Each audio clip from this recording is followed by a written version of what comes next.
Hey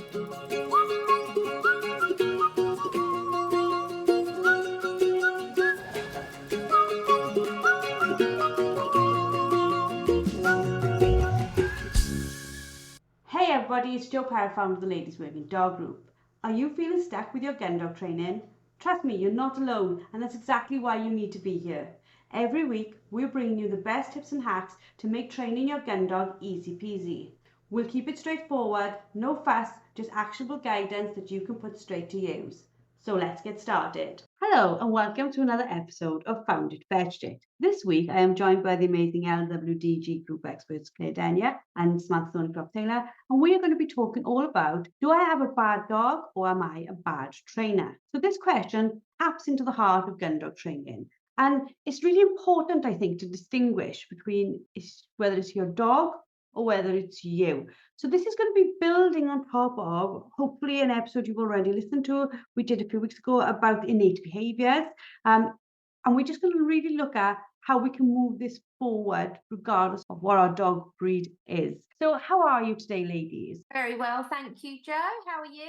I'm very interested to take this conversation on because we covered quite a lot in the last podcast, but I thought at the end we sort of felt that there was so much more we could do with this podcast. So this is this follow on. So are you ready for this, Sam? I am, Jo. I'm really looking forward to delving deeper into what we started talking about the other day. Fabulous. So we're going to be talking about quite a lot of different breeds because we do predominantly help people train gun dogs, but just gun dog breeds and gun dog crosses and other breeds who want to learn to be gun dog trained and maybe never to go out on an estate, maybe to go out on a estate, maybe somebody who just wants their Cavapoo to be obedient and bring back the ball. You know, we help everybody. But when we work with such a huge range of breeds and mixed breeds, we end up with a very mixed bag of behaviours, don't we? Yeah, we do. We see so many different behaviours, some of which the dogs have learnt and some of which are innate, which goes back to that previous podcast. But every breed has so many things going on with it that are naturally built in, as well as the things they learn through their lives living with us. Exactly that. I think it's you've got to sort of work out, if you like, a dog has behaviors that we like and a behavior that we don't, and behaviors that we don't like. And it's using our ability as trainers to harness their natural abilities to teach them other things as well, but also acknowledging that occasionally some of the behaviors that crop up that we don't like, that are undesirable, are just the dog using its natural instincts. So one of the things that we want to talk about today is the role of the trainer. So just for clarity, as we go through the podcast, the reality of it is we are all trainers. So if you have a dog and you spend any time teaching them anything, that makes you a trainer. It doesn't make you a professional trainer.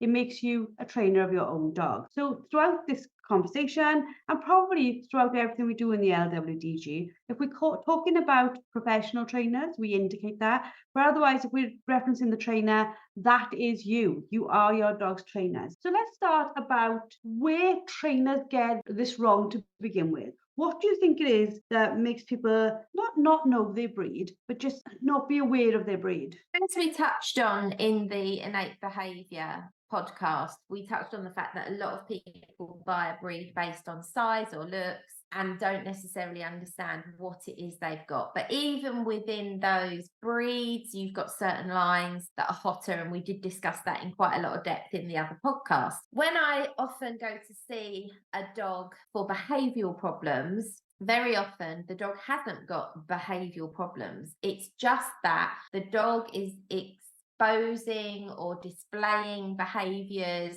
that maybe don't fit with that owner in that household or in their lifestyle. So the dog gets deemed a bad dog. And I look at this dog and think, oh, crikey, like if I took that dog, I would use all of that drive, all of that determination, all of that passion to do the thing to have an incredibly amazing gun dog. But for the person that perhaps owns that dog and has that dog living with them, perhaps it's not suited to their lifestyle, where they're living, the exercise it's given. And so they deem it a bad dog because it's displaying things that don't fit with them. But actually, with the right training and the right outlet, that dog is actually an amazing dog. There's nothing wrong with the dog. I see very, very few dogs which I would deem bad dogs. And they're usually dogs that are genetically not wired right. Something going on with them that's beyond what their breed is. If you're deeming a dog a bad dog just because it's displaying its innate behaviours, I think that's really unfair. Yeah, and I think, if you're looking within the Gundog breed, so we spoke the other day on a podcast, we spoke in depth about largely Spaniels and Labradors. But I think, a common one that I see, I don't know about you, Claire, is pointers, HPRs that are in pet homes. Their natural behavior is to work at a great distance, and it could be that we're called in to help with a recall or to keep the dog closer, and the dog is often perceived as a bad dog that's not listening to its owner, to its trainer, because it wants to be 3 fields away, where actually it's doing what comes naturally. And so if you did the early training differently, you could potentially have stopped that from escalating into a problem. But you've got to then sort of take it on the chin, if you like. If you've found yourself in that problem, you've got to admit that it was probably partly your doing that got you there, maybe your misunderstanding, your misconception, or not getting the foundations in early enough, and then learn from it and work with it to get a better result for all of you. As always, we're not blaming owners here, because we always say you don't know what you don't know. Like, if you're on your first Cocker Spaniel and you're really, really shocked at the behaviour, it's totally understandable why that might have happened. If you're on your 4th Cocker Spaniel and you're still confused why the behaviour is there, then maybe there's a learning curve that you need to go through as an owner, isn't it? I think it's that not expecting dogs to mold to us rather than us accept some parts of what makes them who and what they are. 100%, definitely. And I think Sam just touched on a breed that I see a lot in, which is the HPR breeds. They will often watch a Labrador or a Spaniel work, and they will expect their dog to look the same with what it's doing. And I'm like, so they feel like their dog is maybe out of control because of the range and the distance that the dog is doing. So they think, oh no, my dog's going too far. It's crossed literally the whole field and turned. And I'm like, no, that is what your dog was bred and designed to do. So they're on the edge of their seat, feeling like the dog's not responding, the dog is not recalling. Obviously, there is a problem in the training if the dog is not responding when it's recalled. But if it's just that they set the dog off and they're expecting it to hunt in the same sort of style and pattern as a spaniel, they're going to be really disappointed or shocked when that dog starts ranging the length of a field away or further and is using its nose. But you do, and Joe, what you just said about if people get their first dog and they haven't done that research, you would hope that then going forward, they would learn from that and either think, right, so now I know what I'm dealing with, I'm going to train the dog in the best way for it, or maybe look at a different breed of dog. You have to be realistic. You cannot we did a podcast on this as well. You cannot make a square peg fit in a round hole and vice versa, depending on which way you say it. But you can't do that. You can mold behavior, you can develop behavior, you can train alternative behaviors, you can do all of these things, but you cannot change the genetic makeup of that breed of dog. There's something though there, like you touched on, and I'm sure Charlotte, my daughter, won't mind me saying, maybe she will, maybe she listens and give me a round. She's been on dogs all her life, and she's just got a schnauzer pup, and she's bred, she's read like literally everything. She's been to discover dogs, I don't know how many times when she was younger, made me troll up and down looking at every single breed on the planet. But even she is like, she phones me sometimes, it's like she's got a newborn baby. She's like, why are they doing this? And I'm like, because that's what it does. But then when she, like, I suppose we all do it, she looks at Buddy, a spaniel, and he's like calm and he's pretty chilled out, and then she looks at her cavapoo, who's calm and pretty chilled out, and then she's got this what can only be described as a bundle of furious anger in the nicest possible way. She's just angry, and she's a bit of a shock to the system, isn't she? So, like, even when we've read everything, and we've done the research and we've done the work and we've done everything, we are still surprised a little bit with what that actually looks like in the flesh. Absolutely. I think it can be a massive shock to the system. You can believe that you know exactly what to expect. But at the end of the day, our dogs, our puppies, they are a unique individual, but they're also, full of their own love, their own life, their own wants, and they're all different. You can't write down that at this age, your dog is going to be doing exactly this and you need to do exactly that. You've got to learn to adapt to it. And I think even if you end up sort of, having a few dogs throughout your lifetime, going back to having a puppy is always a bit of a shock. It's no different to having a second or a third child. When my second child came along, I sort of looked at it and went, how do I change a nappy? It was 5 years since I did this. And it just takes you a little while to get back into the swing of things. And I think having a puppy is exactly the same. You've got so used to the fact that your older dog now sleeps overnight, it knows where its bed is, you don't have to teach it to sit before food and all of that sort of stuff. So then you get this thing that has no knowledge of everything we expect it to do every day. And we've almost forgotten the steps and the stages and the reinforcing and the repetitions that we went through the first time round. When I say furious, just in case she is listening, I don't mean she's a nasty puppy, because she's not at all.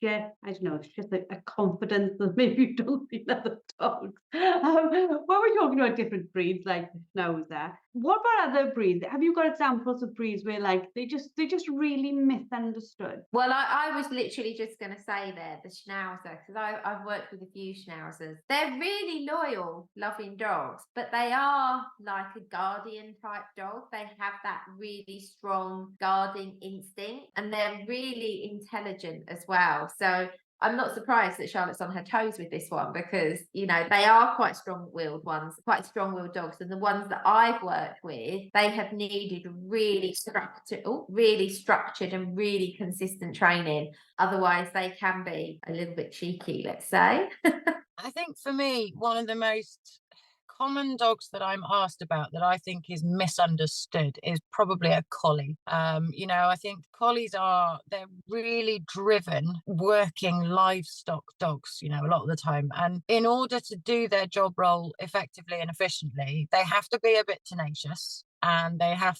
to essentially chase in order to, herd and round up. Potentially they might need to be just a little bit more punchy, not physically. We're not going to ask them to stand on their hind legs and, throw punches at sheep, but sometimes they've sort of got to get in and get those first few animals moving in order for the rest of the flock to follow. So they've got to be quite powerful and quite in there and in the action. If you take a collie out of its working role, even if you give it something like agility to sort of keep it moving, keep it going, keep it physically active and mentally stimulated, it's still likely going to have those herding and potentially nipping instincts. So a lot of the collies that I've been contacted about, it's because, they've nipped at tires, they've potentially started nipping at people's heels, or they've started chasing cars.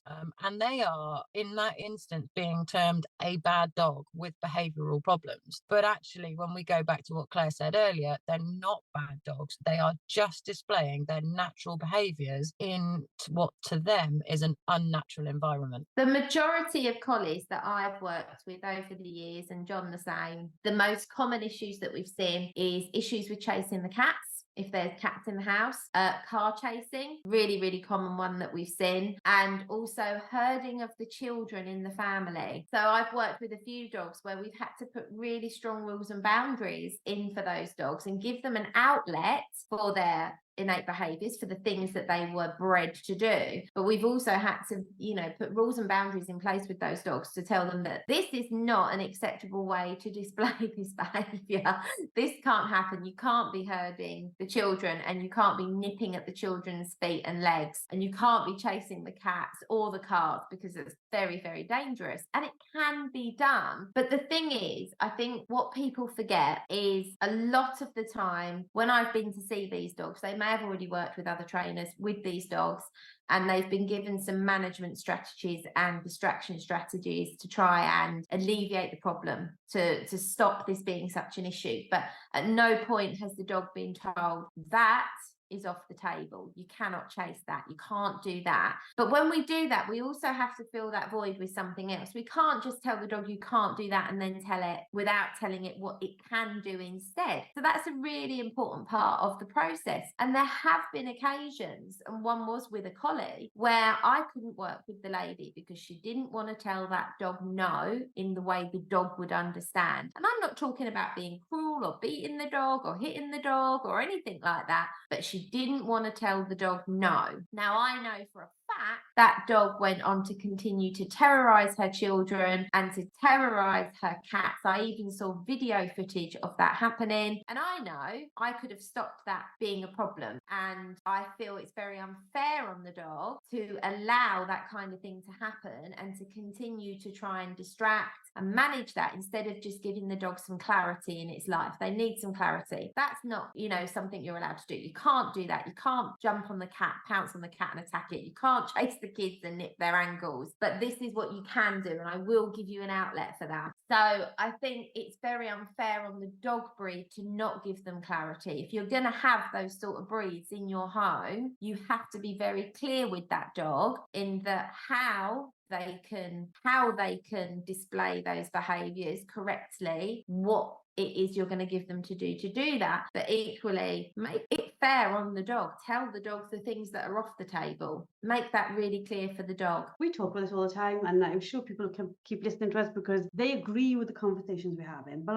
me and my brother, there's not a lot of age between us, and I know for a fact when we were at each other, terrorizing each other, my mother certainly was not throwing Quality Street on the floor to try and make us stop. It was a flat out stop your behaviour, wrap it up. That was the word. In fact, with my dad, would wrap it up. It was one of his favourite sayings. But it was like, no, enough. And I think you're quite right. We have to be really calm about the fact that telling a dog, whatever breed, even if it's using its innate behaviour, we do still have to give it boundaries of, okay, that's not acceptable here, don't we? We're not saying in this podcast episode, okay, well, they're innate behaviours, so just accept them and let them do what they want. We're saying, this is what you've got, this is why it's doing it, this is how you can approach and correct. I will use that word. I know if you're listening in America, it means a much stronger thing, but correct constructively the dog so that it knows what it can do, where those boundaries are, and what it can't do. Absolutely.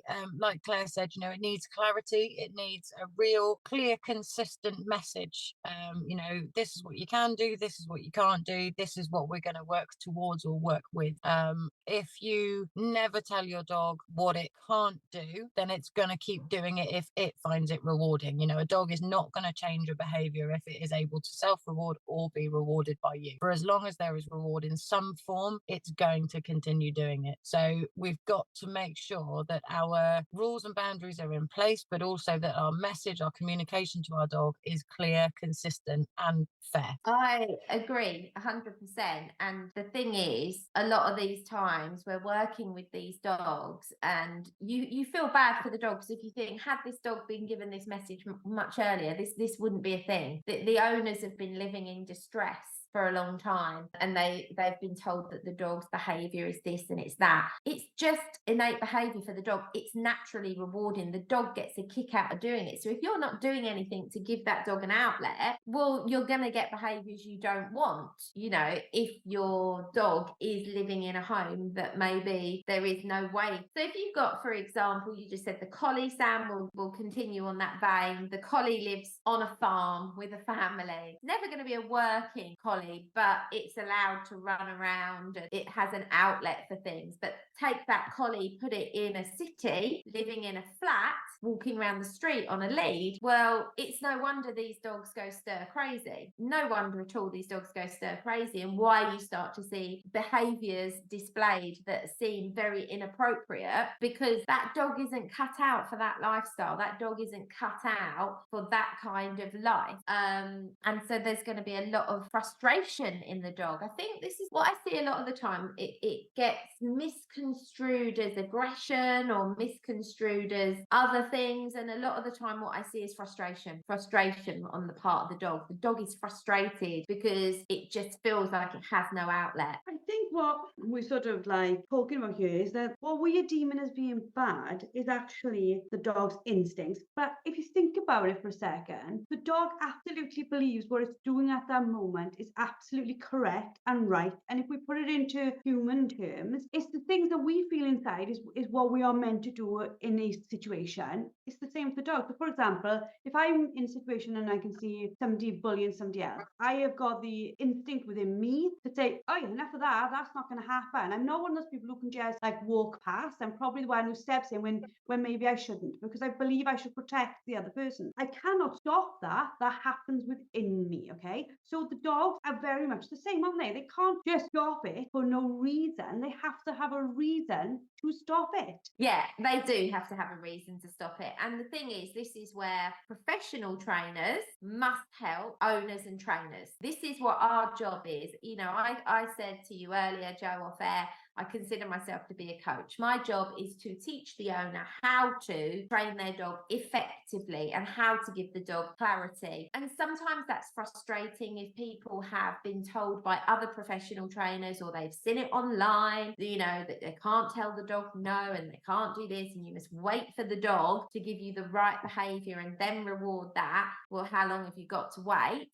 You know, the dog's there quite happily self-rewarding. I mean, at what point is the dog going to like do something else? You could be waiting a very, very long time. It's taken me a very long time. I've been doing this professionally for 8 years now, which is just craziness. When I think about it, like 8 years doing this full time, it's like a dream. But it's also soul destroying when you go out to see a dog that you know this is not a bad dog. You know, this is not a bad dog. This is the dog that was bred for its purpose, and all of that's been taken away and it's been shoved into a lifestyle that isn't suitable. And then on top of that, if a professional trainer has given very poor advice to the owner trainer, the dog is full of frustration, the dog is bewildered, the dog is not in any way satisfied with what's going on, and you just want to take that dog and go, let's give some clarity. Now, clarity might mean saying, no, you can't do this, but here's what you can do. You have to fill that void, and it's not rocket science. And that's the frustration, is this is not rocket science, and I don't understand why we're in a day and age and how we got into a situation where common sense got so lost in translation. We're working with a different species. We have to accept that and understand that dog. I'm sorry for the rant there. It went. It was not a rant at all. Sam? I think Claire's not rant was actually really well worded and was a point that needed to be put across. You know, it's a lot of the problems I think are that these days so much is available at your fingertips. You know, you can read so much, watch so much, listen to so much online, and you kind of, a lot of people will take it as gospel, whereas you need to understand that your dog is unique, your situation is unique, and you've got to be able to work with the dog in front of you, which is why it's often important then to go and find a professional trainer that's within reach of you, so that you can check in and you can have this sort of constant, oh, did you realize you were doing that? And did you just notice that from your dog's behavior? And it's having that in-person ability that can sort of help you overcome things before they become too much of a problem. I think we also need to consider that I know, obviously, I'm going to stick with the collie thing for a bit. I met a collie a few weeks ago who I said to them about innate behaviors and about how, you know, a collie is bred to do a working job role. And the reply I got was, well, for the last 3 generations, so the dog's parents, grandparents, and great grandparents, none of them had performed a working role. And it took me quite a long time to sort of explain or get them to understand that actually just because 3, now 4 generations of that collie hadn't actually worked doesn't mean that those innate genetic behaviors are going to disappear. They're still in there. They might not be quite as finessed, quite as polished, or potentially even quite as driven, but those innate genetic behaviors are still going to be in that dog's mind. And I think that's often lost in translation somewhere as well. People sort of forget that, you know, they've got a dog that for the last 8 generations, maybe it hasn't been worked on the shooting field, but it's still got those natural drives and desires. If you think about that though, like my gran was 90 this week, and while we were all sitting on the table, she's a wonderful woman, bless her, and loads of people say, God, you look like your nan, and I'm a granddaughter, and Meg was there, and people like, God, you look like your mum, and you look like your great gran now. So we're talking 4 generations over 90 years, right? And there's still even just facial features we're alike, mannerisms we're alike. So if we haven't removed that over 90 years, how are we expecting a dog to potentially have lost it in like 7 or 8? Because if 4 generations in a dog can sometimes be within a decade, can't it? It's quite easy. They breed with it after like 18 months. You know, it's very difficult of us to expect them to have changed massively in a small amount of generational spaces. Yeah, 100%. It is. And I think sometimes when I speak to the breeder of our dogs, they'll do something and he might say to me, oh, her great gran was like that. So, you know, I'll say, oh, Rose did this. And he's like, oh, yeah, her great gran did that sort of thing. And I'm like, oh, really? Wow, that's amazing. And it's like, dude, bless his heart. He got the nickname a few years ago when he was out picking up, he got the nickname Double Duck Dude, because when he was on the duck drive, he would swim and he'd always bring back 2 ducks. He was going to conserve energy. And then to find out that that's what his granddad had done, had been exactly the same, you know, you just think, oh my God, that's just so amazing. They are so amazing. And I think it's so sad when, as human beings, we do such a misjustice. That's not the right word. An injustice. What do I mean, Joe? Help me with a word. I think our listeners would have understood both misjustice and injustice, Claire. I'm going to leave that out in. I'm not even going to edit it out. No. So I am going to leave it in now. But for going forward, we don't want this to be like an owner bashing, because like we said, most people end up in a situation because they didn't mean to. It is what it is, and you need to work with the dog in front of you, and we can and will help you to put it right. There is no demonizing for it. What can a trainer do? How can they approach it? What attitude must they bring to it to shape the dog's behavior to work with them? So for example, if you are that person listening in London with a collie on the end of the lead, what are some little things that you can do that are just going to make life easier for you? Bring in those clear, consistent boundaries, you know, and make it crystal clear to your dog that those behaviors, like Claire said, not on the table. You're just not allowed to do those. And so there's going to be some form of fair correction or consequence for displaying those behaviors, but then ensure that you give the dog an alternative behavior to do in that place, one that you want, one that you can effectively reward the dog for, and ideally one that has something that utilizes those innate behaviors. You know, so if they like to chase cats, you could, whilst telling them cats are off the table, don't chase the dogs, you could basically say to them alongside that, but you can chase balls or you can chase frisbees, you know, we'll play the chase over here, just leave the cat out of it. So with those rules, boundaries, giving the dog an outlet for those natural behaviors, and also ensuring that what they aren't allowed to do, they understand they're not allowed to do. See, yeah, I agree with that. I think one of the most important things is find a hobby to do with the dog, which is connected in some way to a job, role, or a sport, so to speak, that is going to be a great outlet for that dog's innate behaviours. But alongside that, set those rules and boundaries. Teach the dog, educate the dog what's on the table, what's off the table. And as long as you're then doing this other thing, whether it be, you know, agility or gun dog work or whatever, you've got to have some sort of thing to do with the dog so that the dog gets that really good outlet. But also work with a professional trainer who isn't just going to tell you how to distract and manage, but one that will tell you how to educate the dog efficiently and with clarity. And I think that's really important for the trainer, the owner trainer, to find a professional trainer who is prepared to do that and work with them,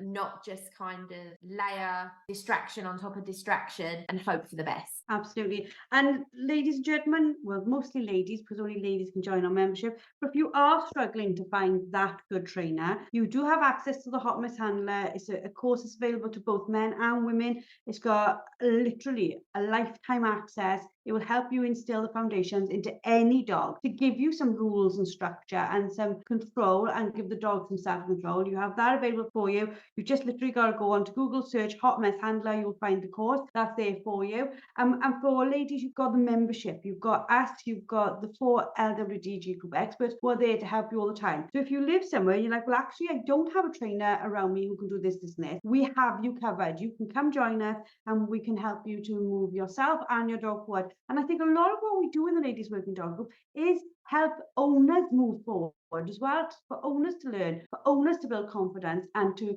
believe that they can do this in themselves. Thank you both for another amazing podcast episode. To wrap it up, there is no bad dog, there is no bad trainer, there is just a misalignment of communication, and we will help you to put that together moving forward. Until next week, have a fab week. That's it for today's episode. A massive thank you for tuning in. Don't forget to head over to the LWDG and sign up for our membership. Get access to expert-led training, a wonderfully supportive community, and the resources you need to become a confident and skilled gun dog trainer. Let's take this journey together, because no woman should have to train her gun dog alone. We'll see you all next week.